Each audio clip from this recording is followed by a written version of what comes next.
जय हिंद स्टूडेंट। कल हमने सॉलिड स्टेट चैप्टर में क्रिस्टलाइन एंड एमॉर्फस सॉलिड्स की प्रॉपर्टीज के बारे में पढ़ा था। इसमें एक दो वर्ड और हैं आपके टर्मिनोलॉजी, आइसोमॉर्फिज्म एंड पॉलीमॉर्फिज्म। क्या है दोनों?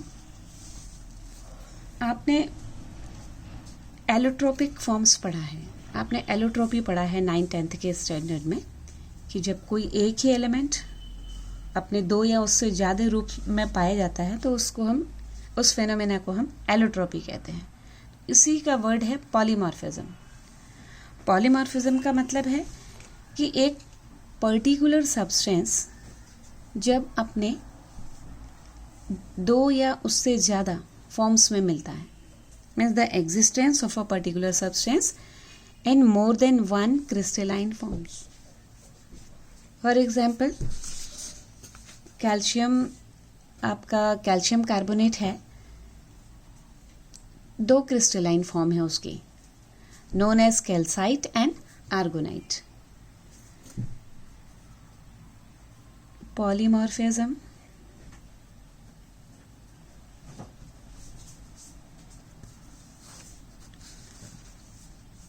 when a substance found in more than one crystalline form। Poly का मतलब ही होता है मैनी, फॉर्म्स का मतलब है शेप। तो इसका एग्जाम्पल एक ले लीजिए आप, कैल्शियम कार्बोनेट का कैल्साइट और आर्गोनाइट, दो अलग अलग क्रिस्टलाइन फॉर्म है उसकी सेम सब्सटेंस की। और यही केस जब एक एलिमेंट क्या होता है तो हम उसको कहते हैं एलोट्रोपी। जैसे कि कार्बन के आपने दो एलोट्रोप पढ़े हैं, diamond and graphite.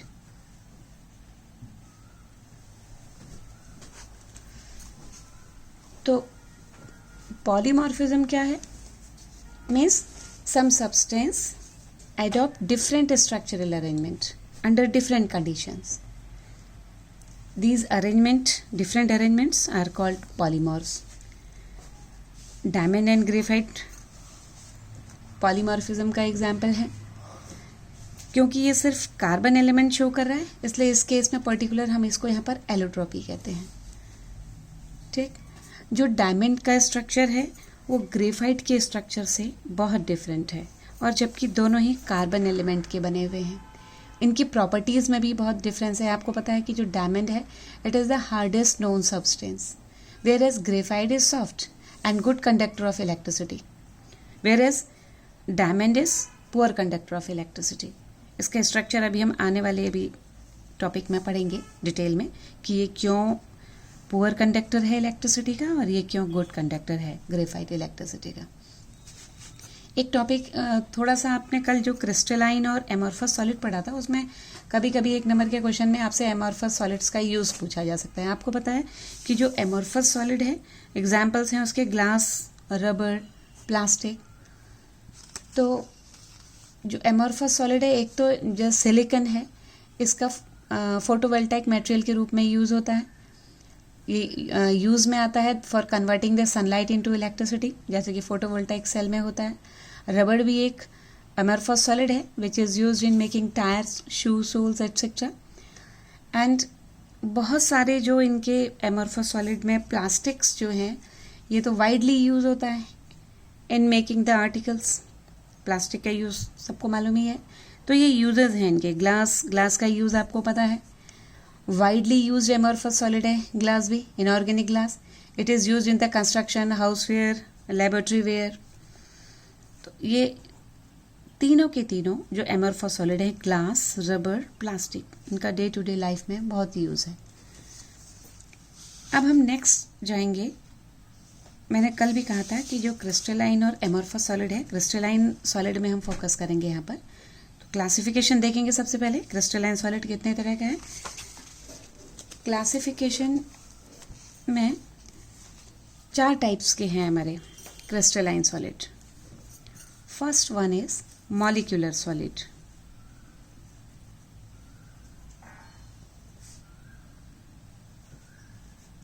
Molecular solid.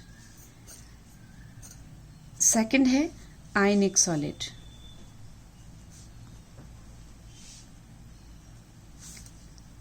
Third metallic solid and fourth है कोवेलेंट। कोवेलेंट को हम नेटवर्क सॉलिड भी कहते हैं।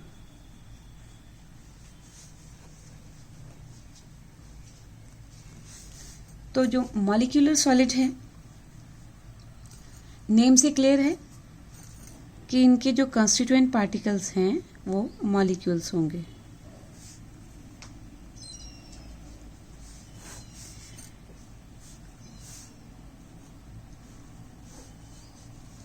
The constituent particle of the molecular solid are molecules, and these molecules are held together by London forces और dispersion forces, weak forces होते हैं ये, और डाइपोल फोर्स से भी बंधा हो सकते हैं मॉलिक्यूल्स आपस में, या इनके बीच में हाइड्रोजन बॉन्डिंग भी हो सकती है। इस आधार पर कि जो मॉलिक्यूल्स हैं, on the basis of the intermolecular forces between the molecules, they are again divided into non-polar,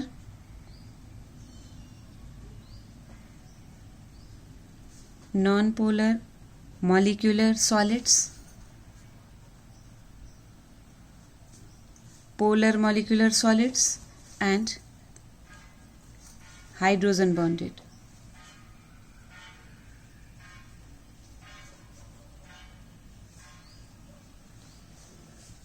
molecular solids.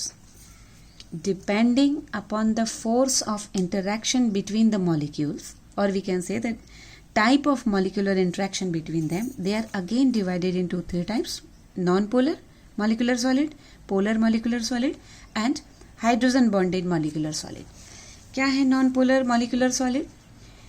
These are the substances in which the constituent particles are either atoms, for example atoms of noble gases, helium, argon, और non-polar molecules जैसे solid helium है non polar में। Helium आपको पता है noble gases में आती है, हीलियम आर्गन दोनों। Solid helium, solid argon, solid hydrogen, solid carbon dioxide, iodine. In these solids the atoms or molecules are held by weak dispersion forces or London forces. The characteristic of the non-polar, क्या है इनके, क्या characteristics होंगे इनके? आपको पता है कि weak forces से बंधे हुए हैं, they are generally soft, weak forces हैं इनके बीच में, so they have low melting point.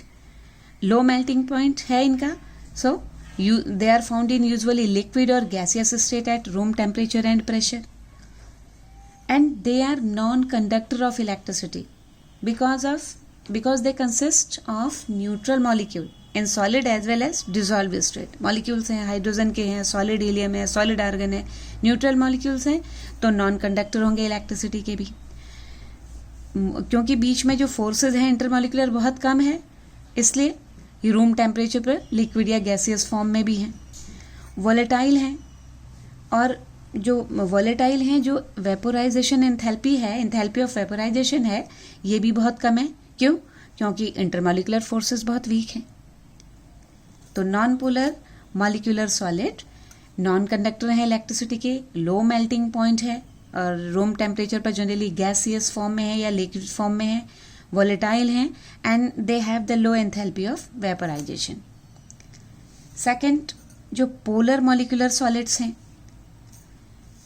इनके नाम से ही भी क्लियर है, इन जो मॉलिक्यूल्स हैं वो पोलर होंगे। ठीक, जो पोलर मॉलिक्यूलर सॉलिड हैं ये पोलर कोवेलेंट बॉन्ड जिनके बीच में होगा जिम सब्सटेंस में, उनके सॉलिड्स हैं। This comprise of molecule of substance formed by polar covalent bonding. Common example है जैसे HCl solid, solid HCl, solid SO2, solid NH3, इनके एग्जांपल हैं। आपको पता है कि जो HCl है पोलर कोवेलेंट कंपाउंड है, क्योंकि क्लोरीन जो है वो बहुत ज़्यादा इलेक्ट्रोनेगेटिव है इन कंपैरिजन टू हाइड्रोजन, तो स्लाइटली इसमें नेगेटिव चार्ज आ जाएगा और इसमें स्लाइटली पॉजिटिव चार्ज आ जाएगा, तो पोलर कोवेलेंट मॉलिक्यूल है। तो इनके ये पोलर कोवेलेंट मॉलिक्यूल आपस में नॉन पोलर के कंपैरिजन में इनका जो फोर्स है वो ज़्यादा होता है, क्योंकि इनके बीच में स्ट्रॉन्गर डाइपोल डाइपोल फोर्सेस होते हैं। तो नॉन पोलर के कंपैरिजन में जो इंटरमॉलिक्यूलर फोर्स ऑफ अट्रैक्शन है वो ज़्यादा है। इस केस में डाइपोल डाइपोल इंटरैक्शंस हैं।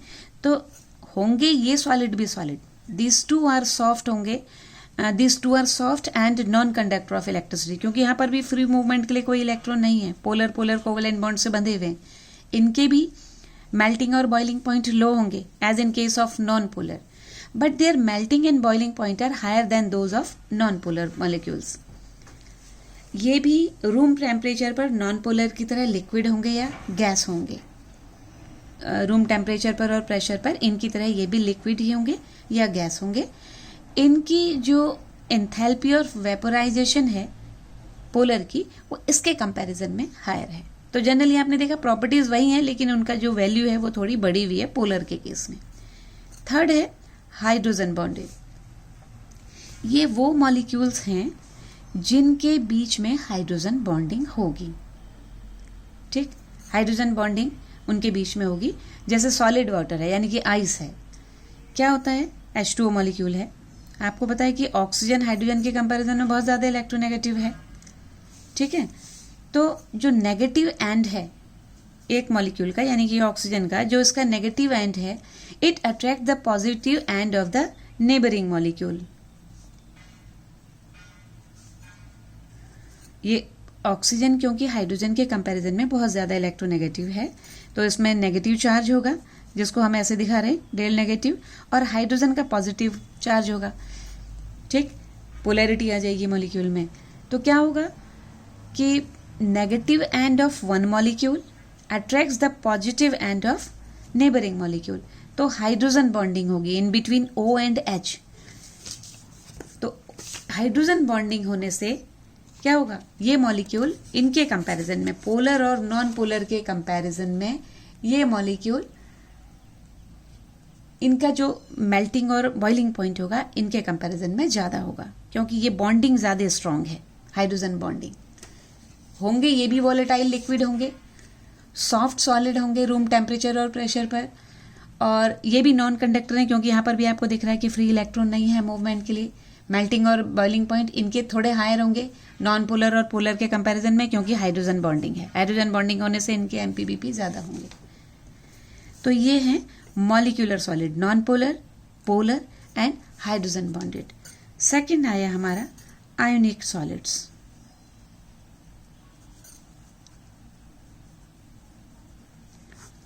आयनिक सॉलिड्स में क्या होगा, नेम से क्लियर है, जो कंस्टिट्यूएंट पार्टिकल्स है वो आयन होंगे। As the name indicate, the constituent particles in ionic solids are ion. So these solids consist of positively and negatively charged ions arranged together। यहाँ पर तो प्रॉपर उनका अरेंजमेंट होगा, एक प्रॉपर ऑर्डरली अरेंजमेंट होगा। So these ions are held together by strong electrostatic forces। ठीक, constituent particles are ions। क्या होगा इसके केस में, these are hard होंगे, these are hard हैं और brittle भी हैं। हाई मेल्टिंग पॉइंट होगा इनका, पुअर कंडक्टर होंगे। आयनिक सॉलिड्स है, बिल्कुल नॉन कंडक्टर भी नहीं है, but are poor conductor of electricity solid state में। लेकिन जब मॉल्टन स्टेट में आ जाएंगे तो ये इलेक्ट्रिसिटी के कंडक्टर होंगे।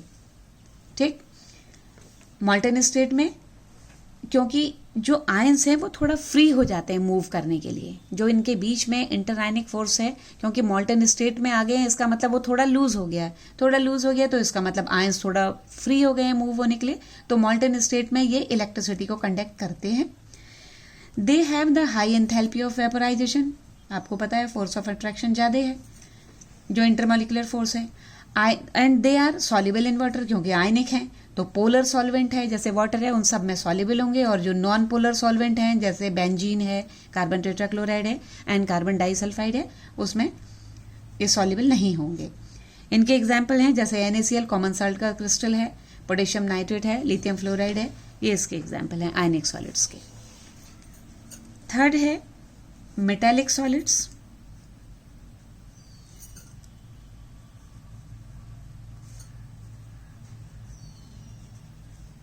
मेटालिक सॉलिड्स, फिर again as the name indicates the constituent particles are, क्या होंगे इसमें, मेटल के। इन मेटेलिक क्रिस्टल जो कंस्टिट्यूएंट पार्टिकल्स हैं वो आयंस होंगे मेटल्स के, ठीक है। आयंस किस तरह से अरेंजमेंट होगा अब आयंस का इसमें,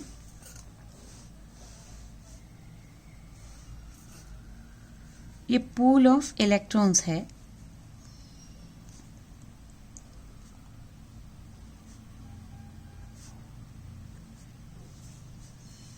पूल्स ऑफ इलेक्ट्रॉन है, सी ऑफ इलेक्ट्रॉन है, ठीक है।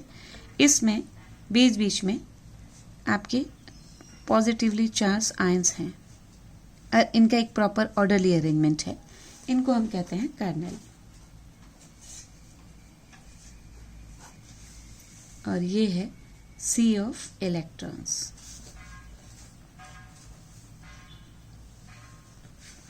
ठीक है।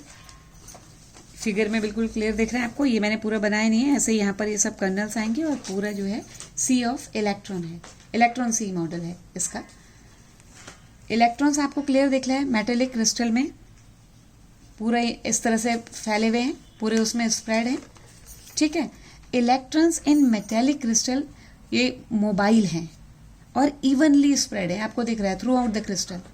Each metal atom contribute one or more electrons towards this sea of mobile electron. जितने भी एटम है हर कोई अपनी अपनी ओर से इलेक्ट्रॉन को कंट्रीब्यूट कर रहा है। And this free mobile electrons are responsible for high electrical and thermal conductivity of metal. आपको पता है metals are the good conductor of heat and electricity. When electric field is applied, this electron flow through the network of positively ions, जिसको हम kernels बोल रहे हैं. Similarly, when heat is supplied to one portion of the metal, the thermal energy is uniformly spread throughout the crystal by the free electrons. So ये free electron responsible हैं for the good conduction of heat and electricity. इनके बीच में जो force present है metal ions के बीच में, they are known as metallic bonds. So क्या properties हैं इनकी, ये भी हार्ड हैं, सॉफ्ट भी होते हैं, ठीक। गुड कंडक्टर हैं हीट और इलेक्ट्रिसिटी के due to the free electrons present in the crystal. इनमें एक मेटेलिक लस्टर होती है, मेटेलिक लस्टर का मतलब है शाइनी अपीयरेंस होती है, and colour in certain cases too. Malleable हैं and ductile. What is malleability? Means they can be beaten into thin sheets, and ductile means they can be drawn into wires. ये property आप पढ़ते आए हैं, 7th 8th में भी पढ़ी है आपने मेटल नॉन मेटल में। Metals have the metallic lustre means shiny appearance, they are ductile, they are malleable. इनकी जो एंथैल्पी ऑफ फ्यूजन है वो मॉडरेट है, ठीक। कॉमन इसके जो एग्जाम्पल है मेटल्स के एग्जाम्पल हैं, जैसे निकल है, कॉपर है, या मेटल के एलॉयज हैं, वो भी मेटेलिक सॉलिड्स के एग्जाम्पल हैं। 4th है आपका कोवलेंट। कोवलेंट को हम लिखा था मैंने यहाँ पर नेटवर्क सॉलिड भी कहते हैं, ठीक, और नेटवर्क क्रिस्टल। कोवलेंट में क्या होगा, जो कॉन्स्टिट्यूएंट पार्टिकल्स हैं these are atoms which are linked together by a continuous system of covalent bond throughout the crystal. Metals आपस में कोवलेंटली बॉन्डेड हैं और लंबी लंबी लाइनें हैं इनकी। कार्बन के तो बहुत सारे आपने कंपाउंड देखे हैं, कार्बन की तो एक स्पेशल प्रॉपर्टी भी है जिसको हम कैटेनेशन पावर कहते हैं, जिसमें कि एक ही एटम अब कई सारे सेम एटम से ही लिंक होकर लंबी चेन बनाते हैं। तो इसमें भी क्या है, जो एटम्स हैं वो आपस में लिंक्ड हैं और कंटिन्यूअस सिस्टम बना रहे हैं कोवलेंट बॉन्ड का throughout the crystal. In other words there is a continuous network of covalent bond forming a giant 3 dimensional structure, क्योंकि लॉन्ग चेन बना रहे और प्रॉपर अरेंजमेंट है उनका एक लंबी चेन में, तो मॉलिक्यूल्स, जायंट मॉलिक्यूल्स इसमें बनता है, ठीक है। इसमें भी जो कोवलेंट क्रिस्टल्स हैं वो हार्ड होंगे, इनका जो मेल्टिंग पॉइंट है वो एक्सट्रीमली हाई होगा, ठीक है। और इतना उनका मेल्टिंग पॉइंट हाई होता है कि कभी कभी ये डिकम्पोज हो जाते हैं मेल्टिंग पॉइंट पहुंचने से पहले पहले। यहाँ पर भी क्योंकि फ्री मूवमेंट के लिए कुछ नहीं है, इलेक्ट्रॉन्स नहीं है, तो ये पुअर कंडक्टर होता है इलेक्ट्रिसिटी के, और we can say they are insulator. इनकी जो फ्यूजन की एंथैल्पी है वो भी बहुत ज़्यादा होगी। कॉमन एग्जाम्पल है जैसे diamond, Carborundum, SiC means silicon carbide, Carborundum कहते हैं इसको। डायमंड बहुत कॉमन एग्जाम्पल है। आपको पता है जो डायमंड के जो हार्डेस्ट नॉन सब्सटेंस है, तो आपको मालूम ही है इसका इतना जो क्रिस्टल का नेचर है वो हार्ड इसलिए है क्योंकि बहुत फिक्स क्लोजली पैक्ड अरेंजमेंट है कार्बन एटम्स का, और हर कार्बन एटम 4 दूसरे कार्बन एटम से sp3 हाइब्रिडाइजेशन से जुड़ा हुआ है, मतलब कोवलेंटली बॉन्डेड है, टेट्राहेड्रल स्ट्रक्चर है कार्बन का। हर कार्बन एटम 4 दूसरे कार्बन एटम से जुड़ा हुआ है, ठीक है, क्लोजली पैक्ड स्ट्रक्चर है इनका। तो एक रेगुलर टेट्राहेड्रन है जिसमें कि एक कार्बन एटम दूसरे 4 कार्बन एटम्स से जुड़ा हुआ है, यानी कि उसके टेट्राहेड्रन के 4 कॉर्नर में दूसरे 4 कार्बन एटम है, फिर ये कार्बन एटम दूसरे 4 कार्बन एटम से, तो एक क्लोजली पैक्ड स्ट्रक्चर है। इस तरह से इनका एक 3 डायमेंशनल नेटवर्क बनता है जिसमें कि जो कोवलेंट बॉन्ड है वो बहुत स्ट्रॉन्ग है। इसलिए जो डायमंड है वो एक्सट्रीमली हार्ड है और बहुत ज़्यादा इसका मेल्टिंग पॉइंट भी पता होना चाहिए आपको। हार्डेस्ट नोन सब्सटेंस है और मेल्टिंग पॉइंट भी इसका 4000 के करीब है। एग्जैक्ट वैल्यू है 3843 केल्विन डायमंड की। और जो कार्बन है sp3 हाइब्रिडाइज है, इसीलिए वो टेट्राहेड्रल है। दूसरा है इसका ग्रेफाइट। ग्रेफाइट में क्या होता है, हर कार्बन एटम में sp2 हाइब्रिडाइजेशन है, कोवलेंटली बॉन्डेड है और इसमें हर कार्बन एटम 3 दूसरे कार्बन एटम से सिंगल बॉन्ड से जुड़ा हुआ है। तो जो 4th इलेक्ट्रॉन है, क्योंकि कार्बन आपको पता है कार्बन का एटॉमिक नंबर 6 है और इसका जो इलेक्ट्रॉनिक कॉन्फ़िगरेशन है 2 4 है, ठीक है, 4 कोवलेंट बॉन्ड होने चाहिए, लेकिन हर कार्बन एटम इसमें दूसरे 3 कार्बन एटम से कोवलेंटली बॉन्डेड है। तो जो 4th इलेक्ट्रॉन है on each carbon atom results in the formation of pi bonds. In this way what happens, graphite consist of hexagonal rings of 2 dimensions. तो अलग अलग लेयर्स होती हैं स्ट्रक्चर्स की, आपकी एनसीईआरटी में दिया होगा, एनसीईआरटी में आपके दिया है, देखिए क्लियर दिया हुआ है। ये लेयर्स हैं, हेक्सागोनल रिंग्स हैं, एक के ऊपर एक। 4th इलेक्ट्रॉन फ्री है क्योंकि एक कार्बन एटम जो है वो 3 दूसरे से ही जुड़ा है। देखिए एक कार्बन एटम अगर आप ये लेते हैं तो ये 1 2 और 3 दूसरे कार्बन एटम से जुड़ा हुआ है। तो जो 4th इलेक्ट्रॉन है वो फ्री है, फ्री टू मूव। तो ऐसे हेक्सागोनल रिंग्स बनी हुई हैं, इनके बीच में 340 pm की डिस्टेंस है, 340 पिकोमीटर, ठीक है। तो ये लेयरी स्ट्रक्चर है, वीक फोर्सेस हैं इनके बीच में, तो ये स्लाइड करती हैं लेयर आपस में, इसलिए इसका सॉफ्ट नेचर है, ठीक है। क्योंकि जो इलेक्ट्रॉन है जो पाई बॉन्ड बना रहे हैं in the rings of graphite are delocalised and they are relatively free to move, ठीक है। तो इनका स्लिपरी या हम कहेंगे सॉफ्ट स्ट्रक्चर है क्योंकि लेयर एक दूसरे पर स्लाइड कर सकती है, इनके बीच में ये डिस्टेंस है। और ग्रेफाइट के केस में एक कार्बन एटम, इसको ले लीजिए मैंने, एक कार्बन एटम, क्योंकि कार्बन का जो है टेट्रावेलेंट है, ठीक है। एक टेट्रावेलेंट का मतलब है 4 कोवलेंट बॉन्ड होते हैं उसमें। एक कार्बन एटम 4 दूसरे कोवलेंट बॉन्ड से जुड़ा हुआ है, 4 दूसरे एटम से। ये कार्बन है तो 1 2 3 4। sp3 हाइब्रिडाइजेशन है, रेगुलर टेट्राहेड्रन है, यानी कि हर कॉर्नर्स पर फिर एक कार्बन एटम से जुड़ा हुआ है, क्लोजली पैक्ड स्ट्रक्चर है, रेगुलर अरेंजमेंट है, एक प्रॉपर फिक्स। तो इसलिए ये हार्डेस्ट सब्सटेंस है। इसमें हर कार्बन एटम, इसमें तो sp3 हाइब्रिडाइजेशन है और ग्रेफाइट में sp2 हाइब्रिडाइजेशन है।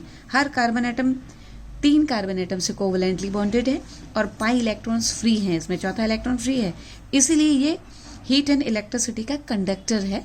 और जो डायमंड है वो नॉन कंडक्टर है। तो ये 4 टाइप्स के आपने क्रिस्टलाइन सॉलिड पढ़े, मॉलिक्यूलर सॉलिड, आयनिक सॉलिड्स, मेटेलिक सॉलिड, कोवलेंट और नेटवर्क सॉलिड। मॉलिक्यूलर सॉलिड फिर नॉन पोलर मॉलिक्यूलर सॉलिड हैं, पोलर मॉलिक्यूलर सॉलिड हैं और आपका हाइड्रोजन बॉन्डेड है। इनकी अच्छे से स्टडी करके देखिए विद एग्जाम्पल। मैं आपको एक कंपैरेटिव चार्ट इनकी प्रॉपर्टी का भेज दूंगी, तो उससे भी आप अच्छी स्टडी करिए, उसको कॉपी में नोट करिए। फिर नेक्स्ट वीडियो में हम क्रिस्टल लेटिस और स्पेस लेटिस, एक ही बात है, और यूनिट सेल के बारे में पढ़ेंगे। ओके।